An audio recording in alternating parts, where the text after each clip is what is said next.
ini belum dilakukan penahanan.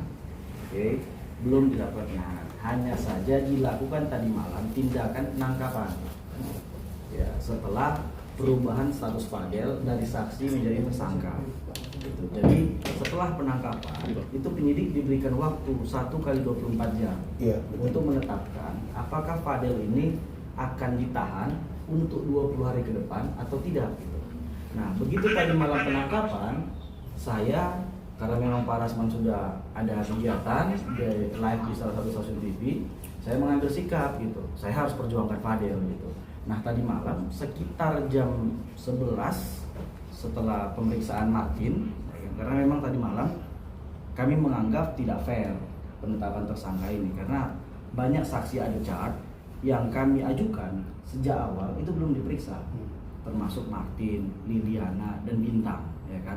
Walaupun Eda dan Ibu Juliana sudah diperiksa kan gitu, tapi ada saksi fakta lain yang menurut kami ini bisa meringankan Fadel, namun ini belum diperiksa. Makanya tadi malam saya ngotot gitu. Saya nggak akan izinkan penangkapan ini. Saya nggak mau menandatangani surat penangkapan. Saya bilang kalau seandainya belum diperiksa Martin di situ kan gitu, karena memang Martin mempunyai keterangan yang berbeda gitu, dari tuduhan penyidikan. Karena ada satu fakta yang disampaikan oleh penyidik ketika pemeriksaan, itu kejadian pada tanggal 9 Mei. Di situ ada sebuah perbuatan yang diduga tindak pidana tadi. Nah, Martin memiliki chat antara Loli dengan Martin.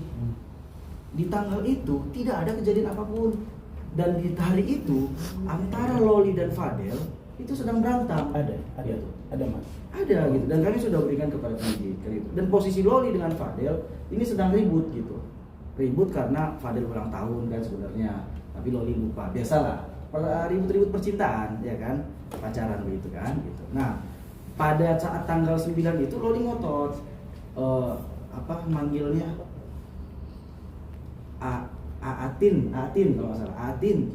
Loli minta izin lah, Loli mau ketemu banget sama Fadel, mohonlah diperbolehkan. Gitu pembahasan di tanggal 9 itu gitu. Artinya keterangan yang dipertanyakan kepada Fadel pada pemeriksaan itu kami anggap belum memenuhi unsur untuk dia ditersangkakan gitu.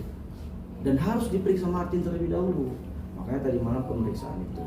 Dan kemudian kami langsung mengajukan surat permohonan untuk Fadel tidak ditahan. Gitu. Jadi Fadel itu tidak ke sel, dan tadi malam nggak di sel. Gitu. Fadel itu masih di ruang PPA, ya kan? Dia Fadel istirahat juga di atas ini kok. Tapi tidur di sana kan? Tapi nginep di Polres kan? Di sana gitu. Karena kan tadi statusnya sudah ditangkap. Nah, tapi belum ditahan. Itu dia, itu dua perbedaan itu kan gitu. Nah, jadi batas waktu untuk apakah Fadel akan ditahan atau ditangguhkan atau tidak ditahan atau dipulangkan sebagaimana surat kami itu nanti malam jam 8 malam. Nah, sekarang itu sedang berlangsung pemeriksaan Fadel setelah dia ditetapkan sebagai tersangka.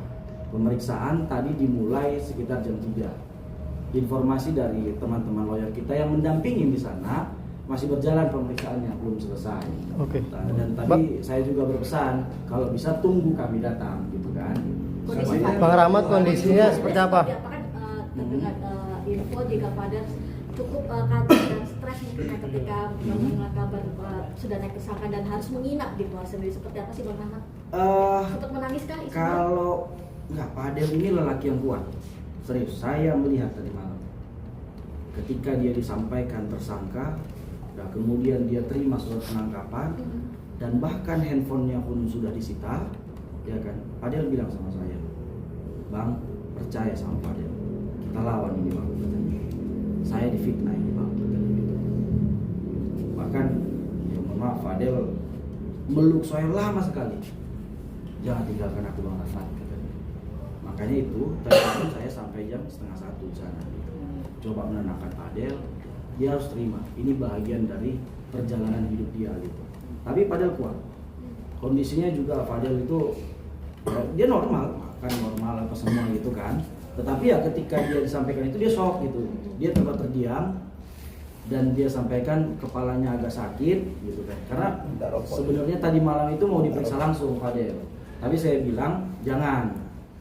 itu malah akan membuat saya sulit berpikir untuk memberikan keterangan, kan gitu. Dan memang secara hukum seseorang yang sedang sakit itu nggak boleh diperiksa, itu dia posisi. Bapak, tapi kalau pengakuan dari Fadel sendiri yang terkait yang aborsi itu gimana Pak? Fadel secara tegas dalam BAP-nya menyatakan tidak pernah mengetahui tentang aborsi, tidak pernah. Nah kemudian gini, saya tanyakan gini, tidak etis, tidak cocok gitu, nggak masuk di akal. Pasal perbuatan aborsi dituduhkan kepada Fadel gitu. Fadel ini kan laki-laki. Di mana-mana yang kita ketahui itu orang yang melakukan aborsi itu perempuan gitu. Kok Fadel yang dipersangkakan terhadap perbuatan melakukan aborsi? Saya akan lebih sepakat kalau seandainya, karena gini, tadi malam saya ada juga perdebatan terkait dengan surat penetapan tersangkanya. Di dalam surat penetapan tersangka tetap disebutkan di situ perbuatannya persetubuhan dan atau perbuatan aborsi gitu. Itu tetap yang disangkakan gitu. Saya akan lebih sepakat kalau seandainya apakah turut serta atau orang yang menyuruh, intellectual dader gitu. Secara hukum harusnya itu gitu. Bukan orang yang melakukan aborsi. Nah, kemudian tadi malam juga beberapa pertanyaan tentang aborsi ini. Bagaimana aborsinya dilakukan, tanggal berapa aborsi dilakukan, dengan cara apa. Itu semua ada keterangan-keterangannya, tapi Fadel menyatakan tidak pernah mengetahui itu gitu. Nah, berarti kan kalau seandainya Loli memang benar-benar telah melakukan aborsi, walaupun dia anak di bawah umur, dia harus mempertanggungjawabkan perbuatannya itu. Secara hukum, dia juga harus ditetapkan sebagai tersangka dalam perkara ini. Ini yang akan coba kami perjuangkan ke depan. Alasannya apa Bang? Atas dasar apa? Ingin Loli jadi tersangka juga? Ya karena itu persangkaan terhadap Fadel itu dua perbuatan, persetubuhan sama tadi perbuatan melakukan aborsi gitu. Bagi kami tidak cocok kalau ini yang ditersangkakan adalah Fadel. Yang berbuat kan aborsi ini perempuan gitu. Tapi diduga kan Fadel yang menyuruh si LM. Berbeda Bang, gini. Jadi kalau dalam perbuatan aborsi itu Bang, secara hukum yang dipidana pertama orang yang melakukan aborsi, ya kan? Artinya si perempuan ini, tuh yang dipidana pertama. Kedua, orang yang turut serta, apakah dia membantu, ya kan? Dah, baru itu apakah dokternya membantu, itu juga harus dipidana gitu loh, ya kan? Nah walaupun tadi malam keterangannya ini aborsi yang dilakukan itu tidak menggunakan dokter, ya kan? Ya, ini versi penyidikan sebenarnya, pertanyaan mereka gitu. Kemudian dibantah oleh Fadel, mereka minum pil lah, informasinya begitu kan. Nah, kalau yang kabarnya membeli obat aborsi di toko hijau gitu, itu tadi malam yang ditanyakan penyidik kepada Fadel gitu. Apakah Loli pernah mengkonfirmasi atau bertanya kepada Fadel, atau Fadel yang mencarikan informasi tadi gitu. Fadel secara tegas menyatakan nggak pernah sama sekali gitu. Bang, kalau seandainya keterangan ini diberikan oleh Loli, maka Loli harus bertanggung jawab. Bang, terkait Fadel diduga mempunyai akses kunci kamar apartemen LM, gimana Bang? Itu yang menjadi bukti kuat juga, artinya Fadel bisa leluasa mondar-mandir keluar masuk ke kamar. Saya heran juga sebenarnya. Yang orang abang-abang tanyakan itu semua materi penyidikan, dan ini semua materi pertanyaan gitu. Jadi saya duga ada kebocoran informasi ini, karena saya dari tadi malam sengaja menutup. Memang dibocorin sama itulah. Saya dari tadi malam, saya mohon maaf Kak Adri, ya teman-teman wartawan banyak tadi malam telepon saya sekitar jam 12 untuk meminta saya memberikan keterangan terkait dengan Fadel. Tapi saya pikir belum perlu dulu, gitu kan. Makanya saya coba tahan, dan saya nggak mau juga memberikan keterangan kalau tidak ada Pak Rasman kan. Artinya ini adalah etik kami dalam kantor gitu. Nah, benar tadi yang disampaikan Abang, itu salah satu pertanyaannya terkait dengan akses tadi gitu. Nah, lagi-lagi Fadel menyatakan tidak pernah diberikan akses, dan Fadel memberikan sebuah fakta bahwa akses itu hanya ada satu di apartemen itu, hanya ada satu, yang kemudian ini dikuatkan oleh Bang Martin sebagai saksi, karena memang kan ketika memesan apartemen itu Bang Martin yang mengurus gitu. Dan hanya satu akses ini yang diberikan. Nah, kemudian itulah akses ini ada pada Loli sendiri. Saya buka aja, ada satu bukti tadi malam yang diperlihatkan oleh penyidik. Tapi bagi saya bukti ini tidak termasuk pada bukti yang harusnya bisa mentersangkakan Fadel, yaitu bukti foto gitu. Bukti foto antara Fadel dengan Loli pertama sedang berpelukan. Kemudian Loli yang mencium Fadel sebelah pipi kiri. Dan kemudian foto ketiga Fadel lagi menggendong Loli gitu, kayak gitu ya. Kemudian foto ini bukanlah foto yang ada di dalam kamar. Tetapi foto ini itu ketika Fadel dan Loli berada di Mall Pondok Indah Mall. Dan itu tepatnya di ini foto box PIM. Foto box gitu. Mereka berfoto di situ gitu. Jadi hanya itu alat bukti yang dipertunjukkan. Makanya saya sempat bicara dengan penyidik. Seyakin itu orang abang menetapkan tersangka dan secepat ini, bahkan melakukan penahanan. Orang abang harus hati-hati, aku bilang. Bang, foto itu menunjukkan apa Bang? Artinya menunjukkan pada situ perut Loli membesar atau seperti apa? Nggak ada, kalau di situ nggak ada. Tidak, bagi saya itu tidak mengarah kepada perbuatan tidak pidana. Ya biasa orang pacaran, wajar lah. Foto pelukan, foto ini. Tapi ini Loli juga yang mencium itu. Kemudian gini juga yang harus dipahami. Pasal persetubuhan ini, walaupun dia anak, tetap harus ada upaya ancaman kekerasan atau kekerasannya. Gitu. Kalau tidak ada itu, kalau dilakukan suka sama suka, bagi saya unsurnya itu tidak masuk sebenarnya. Bagi saya ya. Gitu. Tapi ya silahkan aja. Karena kemarin Hotman menyatakan kalau di bawah umur itu masuk bagi dia, tapi bagi saya enggak. Karena ada unsur suka sama suka itu. Ya, dan ini unsur dari dalam pasal tidak bisa ditolerir gitu. Karena kata-katanya jelas dan bukan dan atau. Gitu. Oke ya. Berarti sebelum jam 8 nanti masih ada peluang Bang ya untuk Fadel untuk statusnya masih Apa? aman. Apa? Sebelum jam 8 penetapan dari Humas nanti malam jam 8 tadi aman itu. Tadi kan Rahmat menjelaskan sesuai dengan SOP aturan.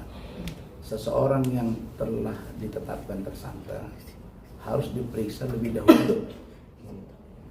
Oke, setelah itu barulah bisa menjalani proses penahanan yang saya sebut tadi malam untuk 20 hari ke depan. Oke, kalau berkas belum lengkap juga bisa tambah. Semuanya ada limitatifnya. Nah, jadi saya juga baru dengar dari Rahmat tadi karena kami belum banyak bercerita. Dia kan baru pulang 12:30. Saya ada Zoom meeting dengan tim. Nah, jadi kalau menurut saya kalau foto-foto itu di mall terus itu dianggap menjadi sebuah petunjuk, saya kira nggak pas juga kan ya. Iya. Jadi ini nanti kami nanti ke sana akan cek terus kita akan koordinasi dengan keluarganya. Kalau memungkinkan kita akan lakukan upaya hukum. Bisa saja pra peradilan, bisa saja kita minta gelar perkara khusus. Itu nanti kita lakukan maksimal. Cuma kita akan bicara secara keluarga. Nah, jadi kalau saya juga baru lihat tadi rilis dari Kasih Humas, adik saya Kompol Nurma. Dia memang saya lihat di situ pernyataannya ada terkait dengan aborsi. Ini pertanyaannya, ini apakah anak di bawah umur melakukan perbuatan yang salah, terus atas nama hukum dia tidak dikenai sanksi? Bukan. Ini bahaya juga kan? Dia itu Sekarang saya sudah lihat kemarin penjelasan bahwa ini materi ya, tapi kami aneh juga nih kok materi Anda tahu gitu loh. Nah, jadi karena Anda sudah tahu begini, ya berarti ada yang membocorkan. Tapi nggak apa-apa, kita jawab. Dia disebut hamil pada bulan Mei, tepatnya tanggal 10. Tanggal 9. Di tanggal 9 itu justru, kan begitu ya Mas ya? Orang itu lagi tidak baik-baik saja. Nah, ada lagi pernyataan dari beliau, dari sebentar ya, dari keluarga saya. Apa deh? Lagi sidang etik, lagi wawancara ini. Ya, siapkan aja kau berangkat ya. langsung aja tanggal 18. Ya, ini Bu Eli kan, soalnya kakaknya Bu Ade kan, repot nanti kalau dia nggak ada yang gini, ya kita kan orang yang fair kan. Jadi kalau di situ dikatakan ada perbuatan yang kaitannya dengan aborsi, pertanyaannya yang melakukan aborsi siapa? Apalagi di 9 Mei itu ada pengakuan dia hamil dan tidak diberitahukan kepada Fadel, begitu kan? Ya, kalau dia hamil tidak beritahu terus dia yang gugurin sendiri, terus apa urusannya ke Fadel? Ini menjadi bahan pertimbangan bagi kami untuk melakukan gelar perkara khusus. Kalau begini saya pasti komplain. Saya masih komplain. Kenapa? Karena hamil tidak beritahu. Ada dua pertimbangan. Hamil karena Fadel atau hamil karena yang lain, bos. Saya boleh sekarang mengungkap karena kita rekam semua. Loli itu mengakui berhubungan badan juga dengan beberapa bule. Jadi bukan hal yang tabu bagi dia berhubungan badan, maaf. Ketika di SMP kelas 3, dia juga memberitahu bahwa yang mengambil gadis dia, ini orangnya. Artinya, sejak SMP dia sudah melakukan itu. Belum lagi kita lihat ada story-story dari Ismail, dari Mail. Iya kan? Yang mengatakan ada, maaf ya, open BO segala. Iya kan? Udah disimpan itu, nih. Yang masalah open BO itu.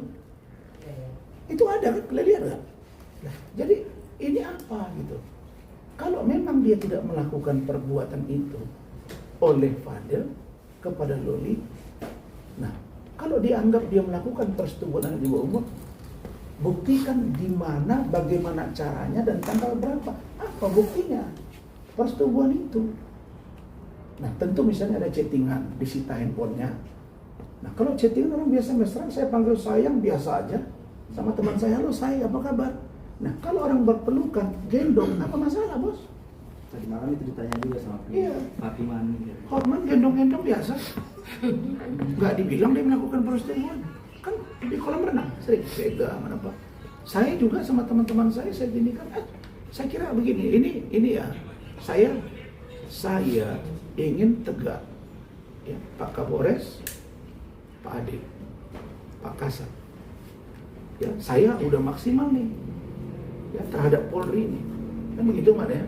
Polres Jaksel juga saya sudah berupaya semua. Tolong jangan sampai